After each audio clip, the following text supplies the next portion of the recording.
ધરાવતા હો અને નિયમિત રોકાણ કરતા હો તો આ સમાચાર તમારે અચૂક જોવા જોઈએ। આજકાલ સોશિયલ મીડિયા પર ટિપ્સ આપવાનું ભારે ચલણ ચાલી રહ્યું છે, પરંતુ તે કેટલી કામની છે જાણ્યા વગર જો તમે એમાં પડ્યા તો ગયા કામથી સમજો। હકીકતમાં રાજકોટમાં એક મહિલા સાથે એવું બન્યું।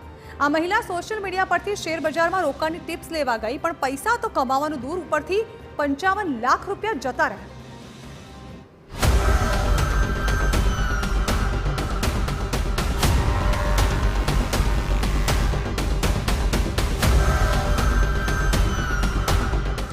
લાલચની શરૂઆત। પોલીસ સ્ટેશનમાં ઉભેલા આ ઠગોને જોઈ લો। આ એ જ ગઠિયાઓ છે જેમણે મહિલાને ફ્રેઝમવે નામની એપ ડાઉનલોડ કરાવી અને એક વીઆઈપી વોટ્સએપ ગ્રુપમાં ઉમેરી।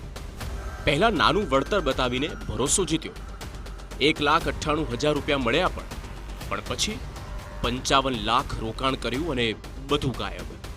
વાત જરા વિગતે સમજીએ। સોશિયલ મીડિયાના આધારે સંપર્ક થયો, ફ્રેઝમવે નામની એપ્લિકેશન ડાઉનલોડ કરાવી, તેમનો નંબર વીઆઈપી વોટ્સએપ ગ્રુપમાં એડ કરવામાં આવ્યો। ગ્રુપમાં કહેવાયું કે અલગ અલગ ખાતામાં રૂપિયા નાખો। મહિલાએ શરૂઆતમાં રૂપિયાનું રોકાણ કર્યું, તેમાં 1,98,000 રૂપિયા વળતર પણ મળ્યું। જો કે બાદમાં રૂપિયાનું રોકાણ કરતા ગયા, સાયબર ચાંચિયાઓ લાલચ આપતા ગયા, આંકડો 55 લાખ રૂપિયા સુધી પહોંચી ગયો। પોલીસે ઝડપથી કાર્યવાહી કરીને ગુજરાત અને રાજસ્થાનમાંથી દિનેશ વાદળિયા, જેનિસ ગરણિયા, મુસ્તાક અલી, લુંબતસિંહ રાવત આ 4 ઠગોને ઝડપી પાડ્યા। આ લોકો બોગસ ખાતા ખોલાવતા, પૈસા ઉપાડતા અને પોતાનું કમિશન લઈને બાકીની રકમ ગાયબ કરી દેતા। પોલીસનું કહેવું છે કે આ નેટવર્ક 5 રાજ્ય અને આંતરરાષ્ટ્રીય સ્તરે ફેલાયેલું છે।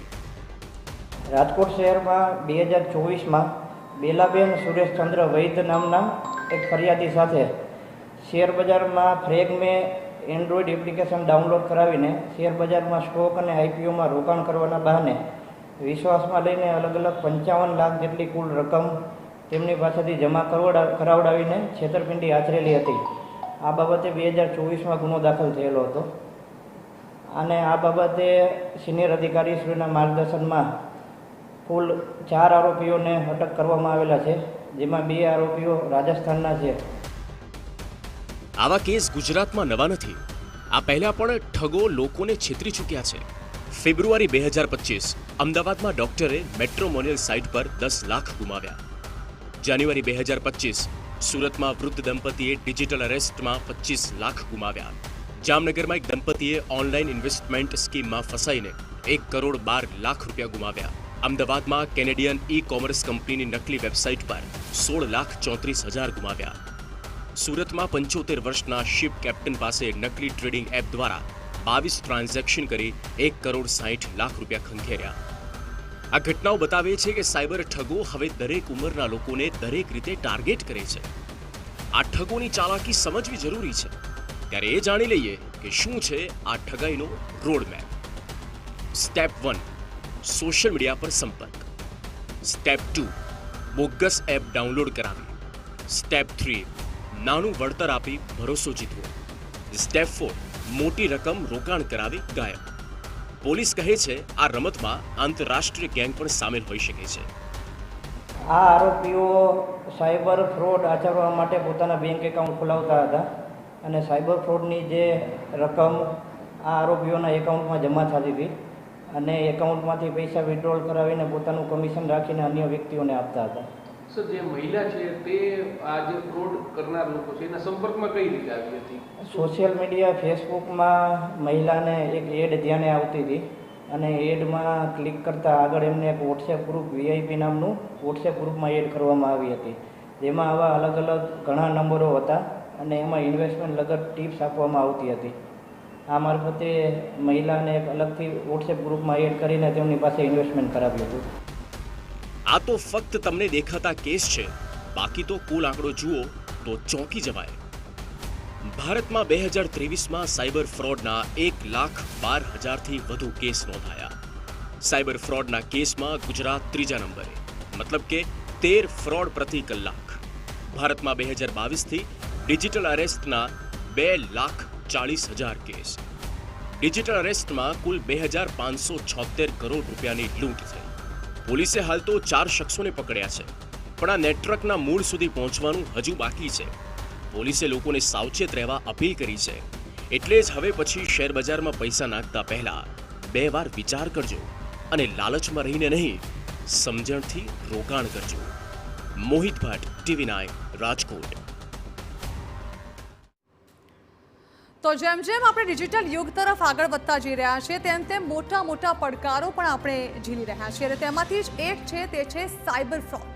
હવે સાયબર ફ્રોડથી બચવું કેવી રીતે તેના વિશે હવે વાત કરવા જઈ રહ્યા છીએ. તો દરેક ક્ષેત્રે આપણે અત્યારે સોશિયલ મીડિયાનો ઉપયોગ કરી રહ્યા છીએ, ડિજિટલ પ્લેટફોર્મનો ઉપયોગ કરી રહ્યા છીએ, ત્યારે હવે સાયબર ફ્રોડથી બચવું એ ખૂબ જ મોટો પડકાર છે. ત્યારે સૌથી પહેલાં તો અહીં મજબૂત અને અનોખો પાસવર્ડ બનાવવો ખૂબ જ મહત્વનું બની જાય છે. જે પણ એપ્લિકેશન પર તમે જાઓ ત્યાં લોગિન કરો, ત્યાં મજબૂત અને અનોખો પાસવર્ડ બનાવો, 2 ફેક્ટર ઓથેન્ટિકેશન ચાલુ કરો. જી હા, એક ઓપ્શન આવશે જેમાં 2 ફેક્ટર ઓથેન્ટિકેશનનું તમને પૂછશે, તે તમારા ડિવાઇસમાં ઓન રાખો. સાથે જ શંકાસ્પદ કોઈ પણ લિંક્સ તમને દેખાય તો તેના પર ડાયરેક્ટ ક્લિક ન કરશો. કોઈ પણ એપ્લિકેશન પરથી કે કોઈ પણ મેસેજ થકી જો આપને શંકાસ્પદ લિંક્સ આવે છે તો તેના પર બેધડક ક્લિક ન કરો. અજાણ્યા ઈમેલ, મેસેજ કે ટેક્સ્ટની લિંક કે પછી ફાઇલ ખોલશો નહીં. તમારા કોઈ પરિવારજન દ્વારા, મિત્ર દ્વારા મોકલવામાં આવેલો મેલ કે મેસેજ હોય તો વાત બરાબર છે, પરંતુ કોઈ અજાણી જગ્યાએથી તમને ઈમેલ કે મેસેજ કરવામાં આવે તો તેની ટેક્સ્ટની લિંક્સ કે ફાઇલ ખોલવું તમારા માટે હાનિકારક થઈ શકે છે. લગભગ 90% હુમલા ફિશિંગથી શરૂ થાય છે. સાથે જ સોફ્ટવેર પણ તમારે અપડેટ રાખવું પડશે, જેના માટે પણ તમે લગાતાર તમારા ડિવાઇસને અપડેટ કરતા રહો. કોઈ પણ સોફ્ટવેર પર ક્લિક ન કરો. ઘણીવાર તમને એમનેમ પણ અપડેટ માટેનું ઓપ્શન બતાવશે, ત્યારે તેમાં પણ 2 વખત વિચારી અને ત્યારબાદ સોફ્ટવેર અપડેટ તમે રાખશો.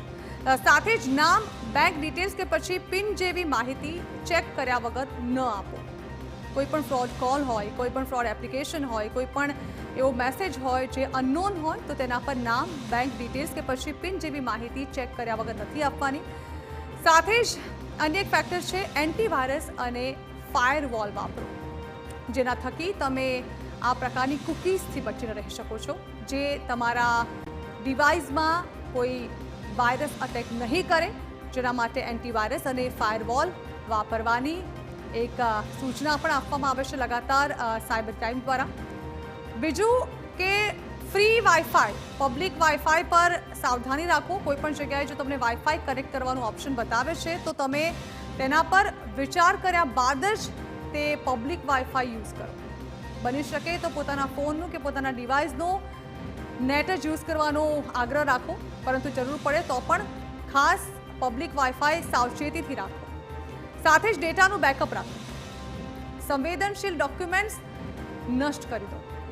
તમારા ડિવાઇસમાં કોઈ આવા સંવેદનશીલ ડોક્યુમેન્ટ્સ હોય, તમને એમ હોય કે આ ખૂબ જ ફૂલ પ્રૂફ છે, પરંતુ બની શકે કે તેનો પણ તમારા ડિવાઇસ થકી કોઈ મિસયુઝ કરી શકે. જો તમારી સાથે કોઈ પણ જાતનો સાયબર ફ્રોડ થયો છે તો કોઈ પણ જાતની કચાશ અને શંકા રાખ્યા વગર તુરંત આ અંગે પોલીસને જાણ કરો. આખો સાયબર વિભાગ સક્રિય છે, જે ફ્રોડની તરત આપ જાણ કરશો અને તુરંત જ આ મુદ્દે સાયબર ક્રાઇમ દ્વારા તપાસ અને કાર્યવાહી બંને હાથ ધરવામાં આવશે. સાથે જ જો આપને તે છતાં પણ શંકા લાગી રહી છે તો બેંક અને સાયબર ક્રાઇમને જાણ કરો, જેના માટેનો નંબર છે 1930, જેના ઉપર ફ્રી ઓફ કોસ્ટ તમે ફોન કરીને તમારી સાથે થયેલી આ ઘટનાની જાણ કરી શકો છો, માર્ગદર્શન મેળવી શકો છો અને સાથે જ તમે કમ્પ્લેન પણ રજીસ્ટર કરાવી શકો છો.